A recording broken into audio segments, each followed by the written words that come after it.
This is Art History 1, Section 14. We're going to finish up the Gothic, and this is the last video for this course. I want to show you Salisbury Cathedral, which is this building here, and it's an example of English Gothic. And I want to show you the characteristics that it has that distinguish it from French Gothic. Salisbury Cathedral was built in the 1200s, in the middle of the 1200s, about the same time that Saint-Chapelle and Reims were being built. It was built in a relatively short time, about one generation's worth. So most of it is entirely in the same style. The tower in the middle was started later. You notice this tower is huge compared to the building, and this is one characteristic that English churches have different from those in France for the Gothic, is that the English like to have a great big tower here at the crossing. Sometimes they didn't do it at all in the French cathedrals, and when they did do it, something would be kind of small, like Notre Dame has a relatively small one compared to this one. So that's one way the English are different. Another is you see it has two transepts, a major and a minor extra transept. One other is that the apse, this is the western end, the apse is square rather than round. Okay, and you can see it also has a cloister on it, but that's not something that all English churches are going to have. But if you look at this ground plan, in addition to this weirdness of having a second transept, it also has, the emphasis seems to be on its length. It doesn't have two aisles on both sides of the nave, just like many of the French churches. It just has a single side aisles and a much longer nave. And that emphasis is on the length of the building rather than the height. If you look down the building from the western end, looking down towards the apse, you see that the articulation of the wall is such that the horizontal lines are emphasized. See, this line here is unbroken all the way down, and you see many things that are unbroken all the way down, so as to get these lines, the perspective lines that point towards the altar, so that your eyes will go this way. Looking at this part of the wall, it's flat. It's not interrupted by a colonnette that continues on up and goes to the transverse arch, the way all of the French Gothic churches would do, even going back to the Romanesque. They wanted to emphasize the verticality, so there would be vertical lines marching down in perspective. They would have some elements that are horizontal that line up with one another, and so you could see down the apse using these pointers. But two things that the English are doing. One, this is not nearly as tall. It's interrupted a lot less, and it has these different colors of stone, which I don't think that the French would do. Having two different colors of stone means that you have a very strong element that changes or that repeats each time as it goes down, creating a much stronger horizontal line as opposed to the vertical elements that are being unbroken. That doesn't get to interrupt. So we have long nave, uninterrupted, so as to have emphasis on horizontalness, and the square apse and the double transept are all things that make this much different from French Gothic. Otherwise, we do have a colonnade made up of a pier, a compound column with colonnettes and many different moldings and things. It has a gallery layer here, and then a clerestory up here, and a quadripartite vault, just as many French churches would have. The aisles being narrower, the church itself is narrower than a French church. the aisles are brightly lit because even though the surface area of glass compared to many French Gothic churches is less, they get more light because they use less of the colored glass. Even when you do have colored glass, like here, it's mixed in with clear glass so that lots of light can come in. So the churches are brighter due to that. When as wonderful as Sainte-Chapelle was with all the brightly colored stained glass windows, stained glass does interrupt a lot of light, and the light you get may be a pure color, but it's darker overall inside than it would be if it were clear glass. So the English have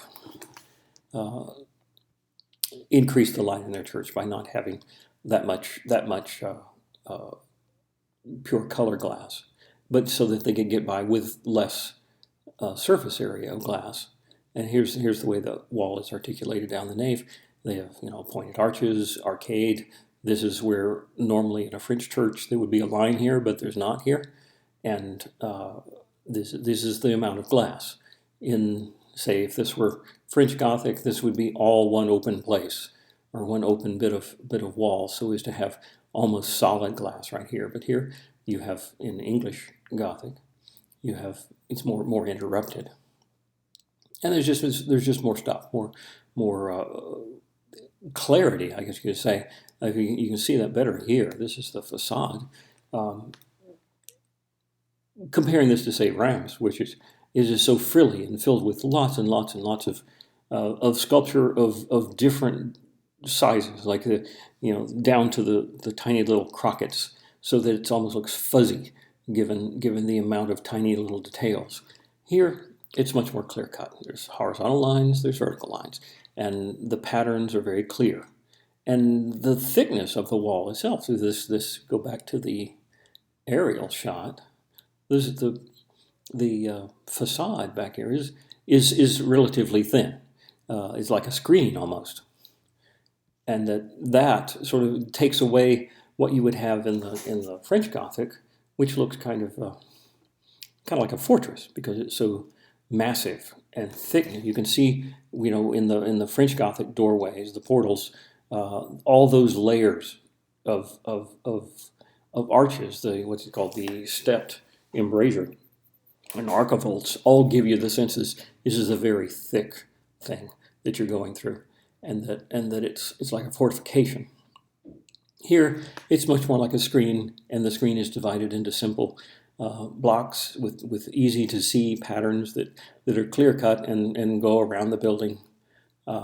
Here's an example of the sculpture. If you look at this and think about either the Chartres doorway portal sculptures or the Reims one, it's sort of an in between. It doesn't have, it's not classical figures, but not altogether the distorted or stylized medieval looking figures. It's sort of an in between state.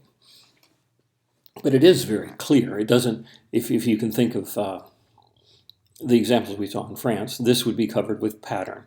Everything, there would be pattern carved, like little spirals or something, checkers or something on the columns. Every little surface would have some pattern everywhere, so as to just dazzle the eye. Here, it's much clearer. Here is the facade seen from an angle. You can see it does have a little bit of depth to it, some things that project out, but not nearly as so much as the French do. And the sculpture, here's some sculpture that looks kind of classical, probably later, and patterns you can see that repeat, like here, clearly going around the entire building. That one is one that goes like this, and so the clarity of it is evident compared to the French, which seems to change from one thing to another, so that you're dazzled with being overwhelmed with all sorts of patterns. In the inside, here's another strange thing that English have, is an inverted arch. This is at the crossing, and this is I don't know, it's an arch, and then it has another arch inverted above it, as you know, there are a couple examples I've known of. One of them has the moldings go and make a sort of a figure eight look, more so than this one. But this is also English, and having the paintings on the ceiling. There's some paintings in, or they might be mosaics. They have a kind of a Byzantine look to them. Here you can see better the different colors of marbles, and the fact that they put all of this ornamentation, like this kind of thing, all these little colonnettes down here, and then this is something that, you know, in France you would have this over the whole thing, like all of these would go up throughout the whole building, and here not nearly so much, and having it stop, like this ornament is stopping, it does not continuing through the way it would in French Gothic. Here's a sort of behind the scenes look. Look, when you're in the gallery space just above the arcade, the nave arcade, you can see this part here. When you're inside it looking down, this is what it looks like. This is the area above this part, above the aisle vaults over here. This is what the window sort of you're looking through into the space here. The reason that there's a space here is because this aisle is shorter than the nave, and so its roof is over here, and then you have windows here to let light in, so you have this extra space, and that becomes a room from which you can see down like that. I don't think they use this much. It's not used as part of the liturgy. It's not used as audience area. You know, where you can see down in. As is like the overflow of visitors. Maybe there are some that do, but not this one in Salford. Here's what it looks like up in the attic space, up above the vaultings. This floor area is what the vaults are covered with, and these beams look like the original beams, ancient-looking trees that have been hewn to fit this space, this triangular space. And this is what's keeping the weather off the vaulting. It has these trees, you know, the non-straightness of them seems to indicate that they were like shipbuilders carved them. You know, like they took the trees that were not perfectly straight and, you know, cut the bark off of them, but used their curvature as part of the structural elements, the way they would inside boats. The word nave, by the way, is the word for ship. This is the chapter house just outside. If you look on the plan there's a little building right here. It's octagonal. It's called the chapter house, and it has something that's comparable to what Sainte-Chapelle has in the sense of the amount of glass in relationship to wall, and it was built about the same time. But here in England, it doesn't have as much color glass, just a little bit of it, but mostly clear glass so that you get a lot of light. And this is a very open room. It's very unusual having vaultings going around one support. It's sort of like a miniature ambulatory, like the ambulatory we saw in Saint Denis. Okay, and here's one more of the vaulting of that part of the chapter house. All right, moving on. I want to look at a pulpit by Nicola Pisano. This is in the cathedral in Pisa. In the cathedral, just outside of it is the baptistry, and this is inside the baptistry. It's a pulpit. That is, there's stairs, I guess, that lead up to it, and the priest would preach. There's his lectern up there, and it's designed. It is with a hexagon shape, sort of like a building, and it supports on columns, and the columns are alternating tall and short, and the shorter ones are standing on top of lions.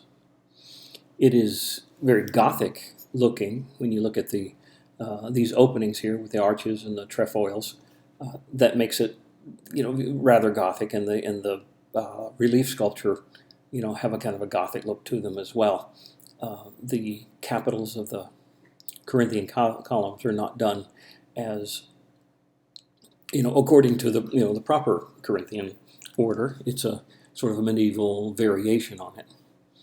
But I can imagine these things, these kind of things, as being related to classical things. That is, the people here in Pisa being much closer to Rome and much closer to the Roman Empire in terms of where it was more purely Roman Empire, and still having access to many things that are classical around, like architecture, and as we're going to see, the sculpture up above is going to be heavily influenced by classical architecture or classical sculpture, because next door to this, on the Campo, the area around where the cathedral, the Duomo of Pisa, along with its leaning tower and the baptistry, there's also a cemetery, and in that cemetery they have the sarcophagus, or a collection of sarcophagi from the Roman Empire,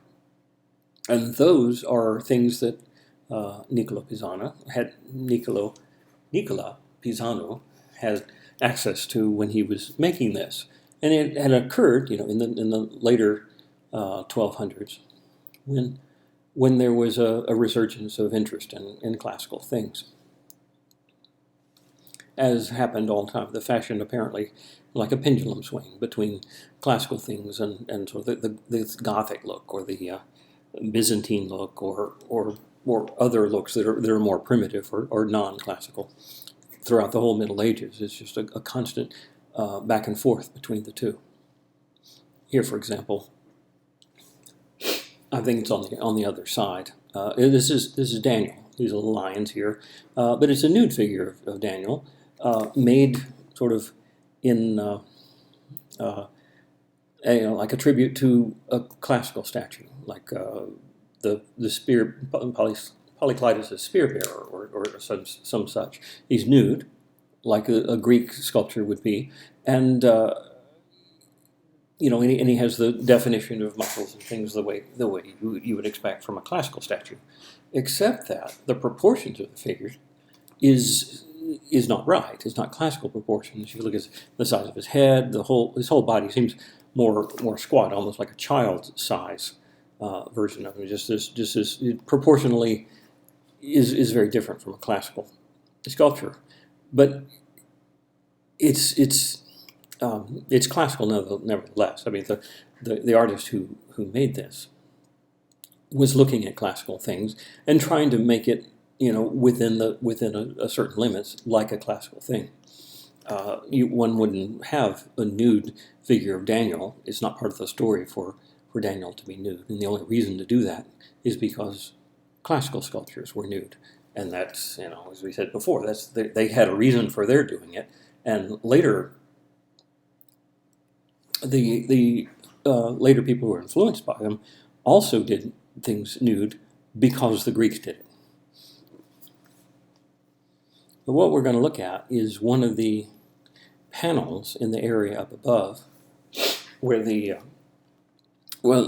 sides of the pulpit, and it has many different stories from the Gospels and the life of Christ. And here is the Nativity, combined with, this is the Nativity here with Mary lying down and the baby in swaddling clothes. Here's the baby being washed, but also the Annunciation is being told as a separate story, but within the same space.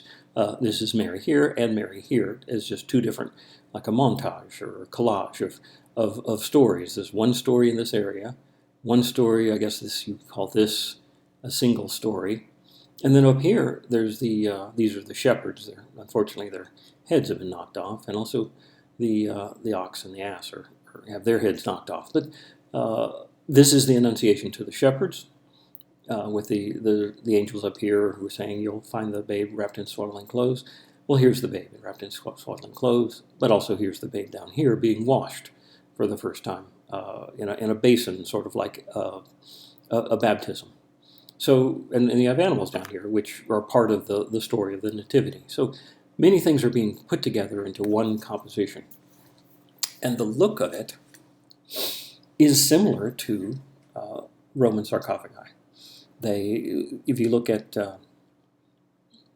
Roman sarcophagi, one of their features is that they're filled with figures that just completely fill the space without regard to any negative space. I mean, there's just lots and lots of figures are crammed together, and this has that look to it. So you can see Pisano was influenced in that regard from the sarcophagi, but also look at the faces. They're classical faces. I mean, he got this facial type with the straight, line nose here, the shape of the mouth, the shape of the eyes are all related to classical things. This hair, this kind of hair, this classical architecture over here that they're in front of. The way the drapery moves looks particularly classical. The fact that Mary is seated sort of like the figures sit on tombs or recline on a tomb, say in Etruscan works, often do this. Just the mass of the figure looks really matronly. It looks massive with the figure visible underneath a little bit underneath the cloth, and the cloth moving in a naturalistic way. All these things are classical. And the thing that we're going to look at next has to do with a change that occurred when his son, Giovanni, made the same thing. That is, his son was apprenticed to him and may even have worked on this one. When the son grew up and became an independent artist, he had the opportunity to make a pulpit almost identical to his father's in a place called Pistoia. It has many of the same elements: the lions, the columns, the arches here. Though you can see they're more Gothic-y looking with more pointed kind of arches. And he also did the same stories illustrated on the upper panels. Okay, and we're going to look at how he did that same image of the Nativity. One thing, it's much more unified. It has things like, lines, like continuous lines, like this line here from Mary's hand.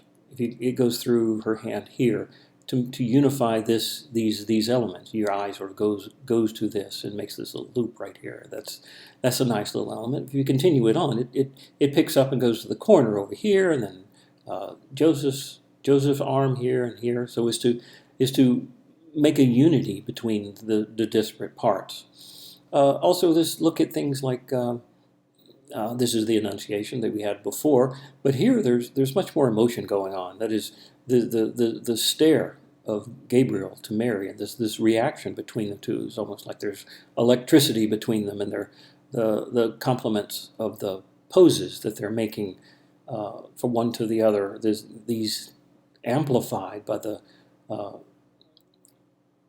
lines created by the drapery here, and then echoed over here on this side. This motion of her arm going like this, and this gesture, repeated in the drapery. This motion here, going that way, is also echoed in many different things. Lines that line up and faceted, as if he's using drapery is a more abstract thing that's being used for expressive purposes, and he's unifying everything much more closely, which I kind of think is easier to do once you already have a composition established. Like if this is your baseline, and you want to take this and make a variation on it, then one thing you're going to do is try to make things fit better than this does. This kind of is a sort of clunky looking compared to the other one, because things don't seem to line up that much, and it seems like they're just one thing pasted over here and another pasted over here, so as to make a sort of a rough composite of several different things. Here it's as though things are fitting together more, and they're more thought out. But again, it's by somebody who's already familiar with another version, and he's making a name for himself and making a different look. but the fact that this is more expressive, that you're changing the shapes of things in order to give more action, more dynamism, is a this is kind of a Gothic-y thing compared to a classical thing. This doesn't have the dynamism. It doesn't have the action or emotion that the sun has. Okay, let's look at a painting from the 1200s. This is Copo de Marcavaldo, a crucifix. It's a very large work. It's on wood. It's a panel, and it's covered with gesso and gold, and it's painted with tempera. I have a picture here to show what the thing looks like in context. This is a painting by one of Giotto's followers in Assisi, and this shows a scene inside of a cathedral, of an Italian cathedral, and it has there's some sort of miracle going on, but the scene is taking place inside a church. This is the rood screen. It's a sort of a wall that goes between the church right at the crossing, between the crossing and the choir area. They would put a screen and a pulpit up there that the priest would stand here, and on the other side of this wall is where the congregation would be. This is the crucifix. It's the back side of this. You can see the shape of it, the cross with a little extra rectangles on the ends, and this sort of skirting or aproning area right here with more scenes. You see the back of it over here. It's for the congregation to see on the other side. So that's what it looks like in context. Looking at the style of the thing, though, you see Christ on the cross, and it's very Byzantine. And there's a reason for that. It's because at the beginning of the century, in the early 1200s, the Italians conquered Constantinople and brought back a lot of stuff, including, I believe, the Tetrarchs, the ones that we saw, the ones on the corner of St. Mark's came from that time. But the Italians think of the Byzantines as Greek, and this manner of representing the figure is called the Greek manner. And then later in the Renaissance, they look back at this as being, a foreign introduction, something that they reacted against, because this is, as far from classical, as far from naturalism as you can get. If you look at the way the figure is rendered, and the way muscles and sinews are stylized, and bone, the ribs, and the abdominal muscles here with a weird shading that sort of reverse the way it ought to go, if you're thinking of these as convexities. All of this stuff is very foreign to the Italians in terms of what the later Italians as they see themselves, and the precedent of this is this kind of Byzantine work. We saw this one some time ago, and this is as an example of a Byzantine mosaic crucifix. Here Christ is on the cross, and he looks much like the Christ in the one that we're looking at now, with the same sort of musculature, the shading, doing the same thing. The stylization of musculature is very similar, but just even more exaggerated. I mean, in fact, this one looks almost naturalistic compared to this one. Is so stylized and exaggerated. But another quality that's different here is that this is the more triumphal Christ, with looks like he's representing the victory of Christ over death by not looking dead and looking, even though he does have blood coming out and he is on the cross. He seems more heroic looking than this one, where we're invited to pity and to feel his pain and see the pain in the shapes of the figure, the sway of the figure, the expression on the face, are all designed to evoke emotion. Let's look at the little pictures that are part of the work. As you see there's lots of little figures that are doll-like, They're in scenes that the kind of scenes that we've seen before, with lots of figures, or a few figures in the front, with a crowd being indicated with lots of heads in the background. The figures are stylized drapery, and with a particular type of stylized drapery, the kind that we've seen in Byzantine art, and manuscript illuminations lots of times. And so this is called having little figures and things on a crucifix means that it's historiated, meaning it's this little history stories that are included as part of the work. There you can see in the figure how the drapery here, well, let's look back at the other one. Not exactly the same, but very much the same kind of thing. See, it does, it's probably taken from almost probably an exact copy of something from Byzantium. These weird zigzaggy kind of cloth things are very far removed from actual cloth.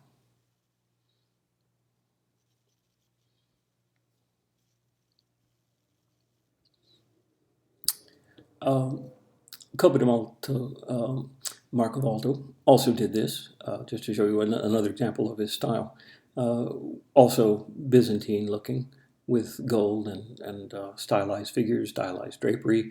This particular kind of drapery, where it has the gold with little lines that stick out like this. This is going to be the thing that the Italian Renaissance is going to flee from. They want to move away from this because of the because this is seen later as a kind of a foreign introduction. Here's an example of the next generation after Copo. This is Cimabue's version of the same thing. And we see how he renders the figure as much more naturalistically. It still has it's as if he's trying to make it as real as he can within the historical or limits that he has to deal with. He has as his precedent the one that we just saw, and he's making it as real within those muscular distortions. And here's the ribs and everything. It's looked like he's taking the same person and turned him real, or as real as he could get. It still has the sway, and it still has the emotional effect, but still the shading and everything is much more like a real object. But this Cimabue is like the first step away from that Greek style, and his student is going to be Giotto. And Giotto actually looking at real figures in order to get this sort of rendering of Christ, so as to be much more naturalistic. And this is going to be followed by the Renaissance, and this will initiate that direction towards naturalism that we're going to see in the next course. So that's the end of this one.